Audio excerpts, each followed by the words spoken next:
అయితే రా ఏమైంది, దశరథ మహారాజుకి బ్యాడ్ డ్రీమ్స్ వచ్చి రావడం వల్ల ఏం చేసిండు, రాముణ్ణి కింగ్గా అనౌన్స్ చేస్తా అని చెప్పేసి అనుకుంటాడు కదా.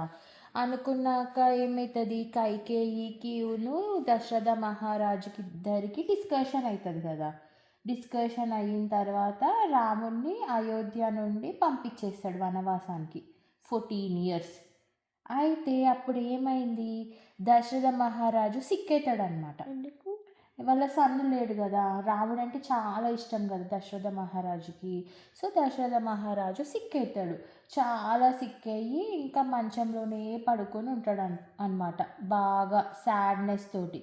అప్పుడు దశరథ మహారాజు అంటున్నాడంట కౌసల్యతోటి. కౌసల్య ఎవరు? రాముడు వల్ల రాముడు వల్ల మామ్. శ్లోక చెప్పు కౌసల్యది. కౌసల్యో దృశౌ పాతు విశ్వామిత్ర ప్రియ శృతి అని వస్తుంది కదా. So Kausalya is Rama's mother. So Dasharatha Maharaj అంటున్నాడు కౌసల్యతోటి, కౌసల్య అసలు నేను ఎంత పని చేశాను, రాముణ్ణి ఎలా పంపిస్తాను అట్లా, రాముడు నాకు అందరికన్నా ఇష్టం కదా, అట్లాంటి రాముణ్ణి నేను ఎందుకు పంపించినాను, అసలు నేను కైకేయి మాట వినకుండా ఉండాల్సింది అని చెప్పేసి ఫీల్ అవుతున్నాడంట.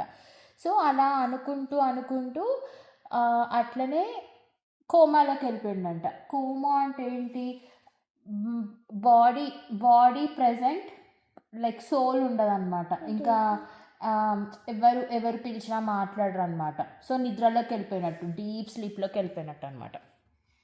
సో ఇంకా దశరథ మహారాజు అట్లా అయిపోయిన తర్వాత ఆయన బాడీ వదిలేసి వెళ్ళిపోతున్నాడు బయటికి. వెళ్ళిపోతుంటే ఇంకా ఏంటిదంటే ఆయన గాడ్ దగ్గరికి వెళ్ళిపోతుండు, ఓల్డ్ అయిపోయింది కదా. సో చనిపోయిండు దశరథ మహారాజు. సో ఇంకా దశరథ మహారాజు చనిపోయిండు, కానీ అప్పుడు అయోధ్యలో ఆయన 4 sons లేరు. ఎందుకు, రాముడితోటి లక్ష్మణుడు వెళ్ళిపోయిండు. భరత అండ్ శత్రుఘ్న ఏమో కైకేయి కింగ్డంలో ఉన్నారంట, కైకేయి వాళ్ళ అమ్మ వాళ్ళ ఇంటికి వెళ్ళిండంట. సో ఇంకా అప్పుడు భరతుడికి శత్రుఘ్నుడికి ఇద్దరికి మెసేజ్ పంపించిల్లంట సోల్జర్స్ తోటి, మీరు ఇమీడియట్గా అయోధ్యకు వచ్చేయాలి, మీ నాన్నగారికి బాగాలేదు అని చెప్పి మెసేజ్ పంపించిందంట. ఎందుకంటే రాముడు లక్ష్మణుడు ఎట్లాగూ రారు కదా, ఎందుకంటే దశరథ మహారాజా వెళ్ళమని చెప్పిండు కదా. సో వాళ్ళు రారు 14 years వరకు అని చెప్పేసి భరతుడిని శత్రుఘ్ని పిలిపిమని మెసేజెస్ పంపించిందంట. అయితే వశిష్ఠ ఋషి ఏం చెప్పిండంట, సోల్జర్స్ వెళ్తున్నారు కదా భరతుడిని శత్రుఘ్ని కైకేయి కింగ్డమ్ నుండి తీసుకురావడానికి వెళ్ళాడని. అయితే వాళ్ళకి చెప్పిండంట, మీరు వాళ్ళకి ఏమీ చెప్పకండి, అర్జెంటుగా అయోధ్యకి రావాలి మీరు అని చెప్పండి, కానీ ఇట్లా మీ అన్న రాముడు వనవాసానికి వెళ్ళిండు అండ్ మీ నాన్న దశరథ మహారాజు చనిపోయిండు అని వాళ్ళకి చెప్పకండి అని చెప్పిండంట. అయితే ఈ మెసెంజర్స్ వెళ్ళి మీరు అర్జెంటుగా మీరు వచ్చేయాలి అయోధ్యకి, అక్కడ మీతోటి పని ఉంది అని చెప్పగానే భరతుడికి డౌట్ వచ్చిందంట. ఎందుకంటే భరతుడికంట ముందు రోజు ఒక డ్రీమ్ వచ్చిందంట, వాళ్ళ నాన్న అంటే ఒక హోల్లో పడిపోయినట్టు, వాళ్ళ నాన్న చుట్టూ దయ్యాలు ఉన్నట్టు కలొచ్చిందంట.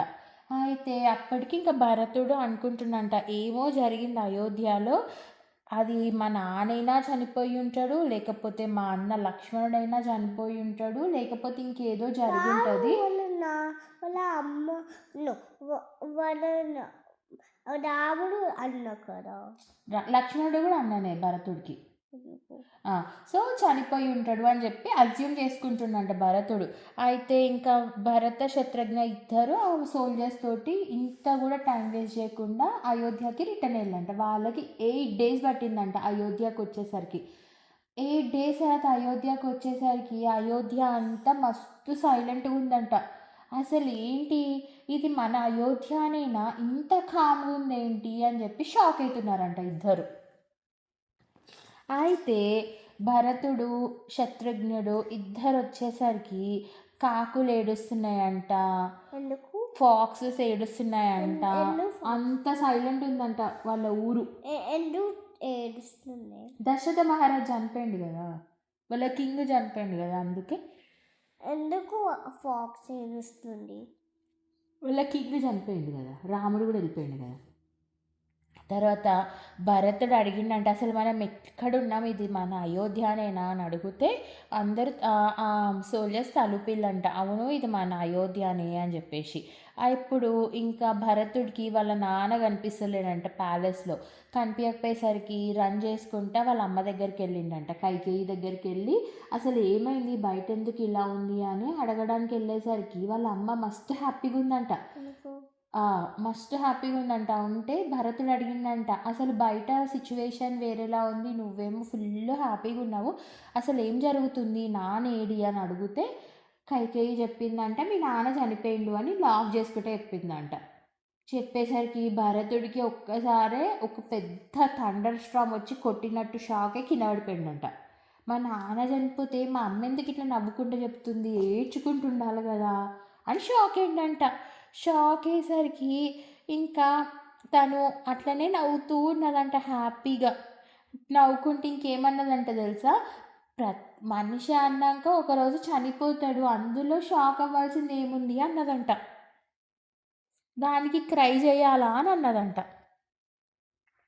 అయితే భరతుడు అంటే ఏడ్చుకుంటూ అడిగిందంట వాళ్ళ అమ్మని, అసలు ఇంత షాకింగ్ న్యూస్ నువ్వు ఇంత పీస్ఫుల్గా ఎట్లా చెప్తున్నావు, నేనేమనుకున్నా అంటే నాన్న నన్ను అర్జెంటుగా ఎందుకు రమ్మన్నాడంటే రాముడికి పట్టాభిషేకం చేస్తున్నాడు కదా రాముడు అన్నకి, ఆ పట్టాభిషేకము నేను శత్రుఘ్న ఇద్దరం చూడాలని మమ్మల్ని అర్జెంటుగా రమ్మన్నాడని నేను అనుకుంటున్నా, కానీ ఇలా మమ్మల్ని అందరిని వదిలేసి వెళ్ళిపోయిండా అని చెప్పేసి అన్నాడంట వాళ్ళ అమ్మతోటి. అంటే వాళ్ళ అమ్మని ఇంకేం అడిగిందంట, నాన్న చనిపోయే ముందు లాస్ట్ వర్డ్స్ ఏంటివి ఏమన్నాడు అంటే, ఓ రామ, ఓ లక్ష్మణ, సీత అనుకుంటా చనిపోయాడు మీ నాన్న అని చెప్పేసి అన్నాడంట. అంటే ఎందుకు అని అడిగిండంట భరతుడు. అయితే అప్పుడు కైకేయి చెప్పిందంట, వాళ్ళు ముగ్గురు 14 సంవత్సరాలు వనవాసంకి వెయ్యిళ్ళు, వాళ్ళు వెళ్ళిన సాడ్నెస్ తోటి మీ నాన్న చనిపోయిండు, వాళ్ళు అట్లా పోవడానికి కారణం నేనే అని చెప్పిందంట కైకేయి. అప్పుడు భరతుడు అన్నాడంటే ఎందుకు అంటే, నువ్వు కింగ్ అవ్వడానికే నేను అంత చేసిన అని చెప్పిందంట భరతుడికి. అప్పుడు భరతుడు షాకే చూస్తున్నాడంట వాళ్ళ అమ్మని ఇట్లనే షాకింగ్ ఫేస్ తోటి, అసలు ఏం మాట్లాడుతుంది మా అమ్మ, ఏం జరుగుతుంది అని చెప్పి. అయితే ఇంకా భరతుడంట ఫుల్ గట్టిగా అరిచిండంట లౌడ్గా, ఎట్లా అంటే అదొక వాల్కెనో వచ్చినట్టు అరిచిండంట. అరిచి అన్న రామ నన్ను క్షమించు అని చెప్పేసి అన్నాడంట.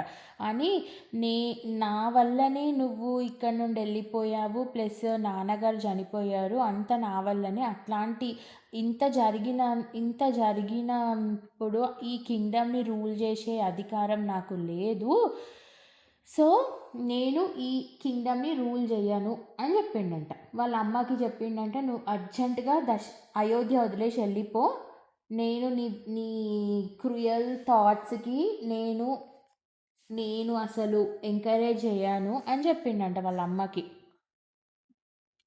చెప్పి ఇంకా అక్కడి నుండి వెళ్ళిపోయిందంట. అప్పటికి ఇంకా దశరథ మహారాజు చనిపోయి 12 days అయిందంట. 12 days అయితే ఇంకా అది 12 days సెరమనీ చేసిన తర్వాత అందరూ కింగ్డమ్కి వచ్చిండంట. కింగ్డమ్కి వచ్చిన తర్వాత వశిష్ఠ మహర్షి వచ్చి చెప్పిండంట భరతుడికి, ఇంకా మనము రియాలిటీకి రావాలి, ఆల్రెడీ మీ నాన్నగారు చనిపోయి 12 days అవుతుంది, ఇప్పుడు నువ్వు డ్యూటీ తీసుకోవాలి, మీ నాన్న లాస్ట్ కోరిక నువ్వు ఈ కింగ్డమ్కి కింగ్ అవ్వడము, so come and accept the throne అని చెప్పి పిలిచిండంట వశిష్ఠ ఋషి భరతుడిని పిలిచిండంట.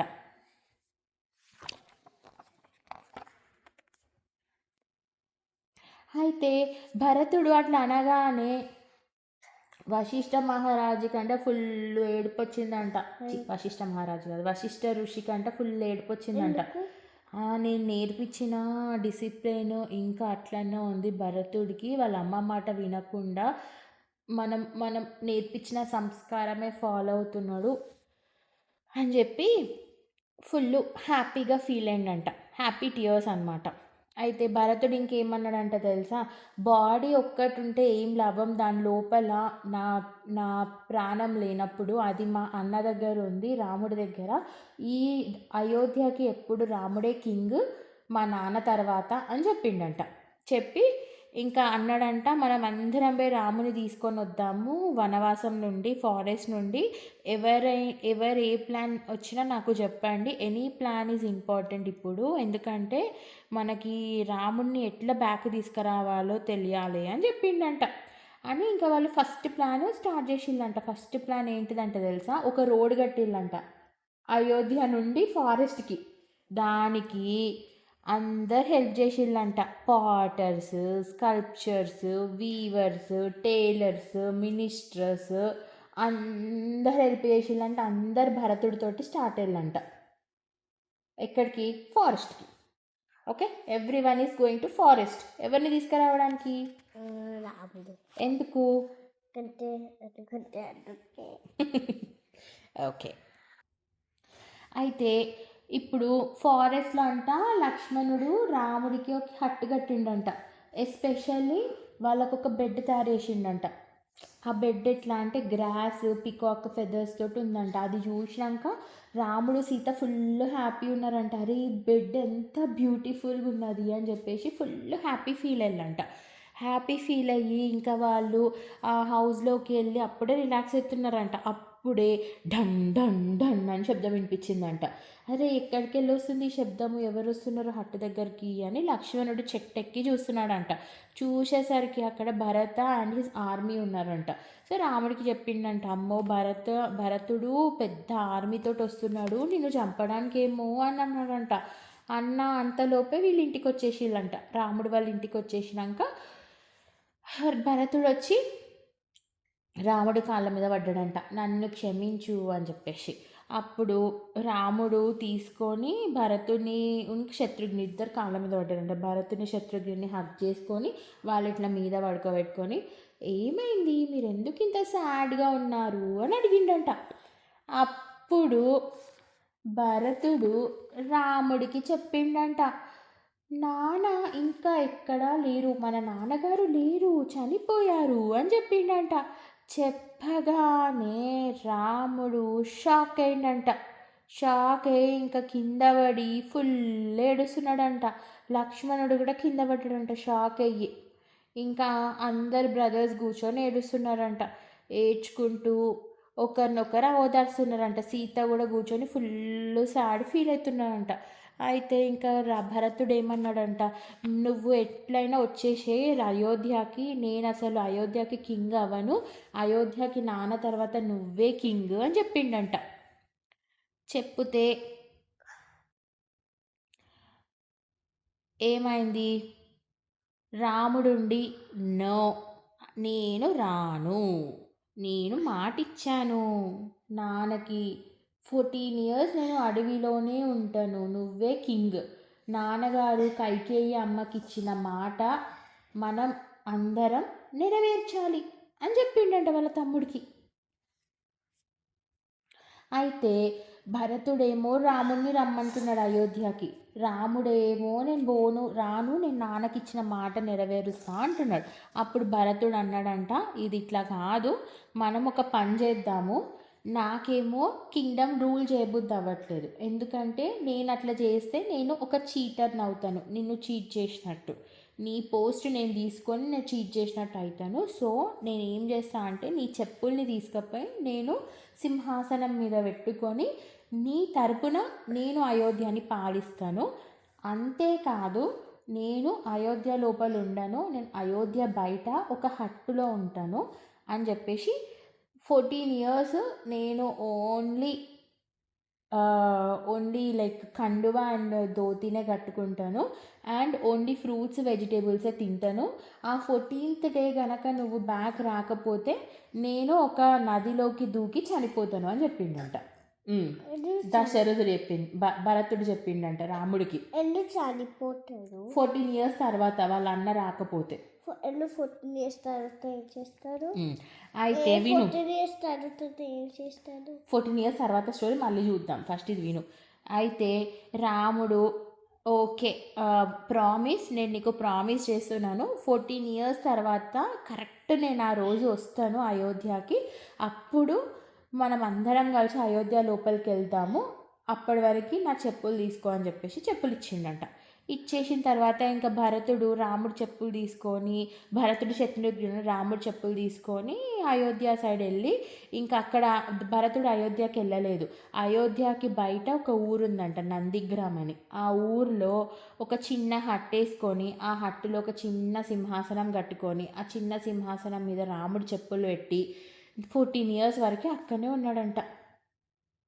ఉండి రాముడి యాబ్సెన్స్లో అయోధ్యని పాలిస్తున్నాడంట. ఆ ఊరి బయట ఉండి అయోధ్య పీపుల్కి ఏం కావాలన్నా హెల్ప్ చేసుకుంటూ అన్ని పనులు చేస్తున్నాడంట. అలా రాముడు లేని 14 years భరతుడు అయోధ్యని రూల్ చేసిండు. మరి ఎప్పుడు చనిపోతాడు? చనిపోడు. మరి ఎప్పుడు చనిపోతాడు? చూద్దాం, మనం నెక్స్ట్ చూద్దాం స్టోరీస్లలో. ఓకే.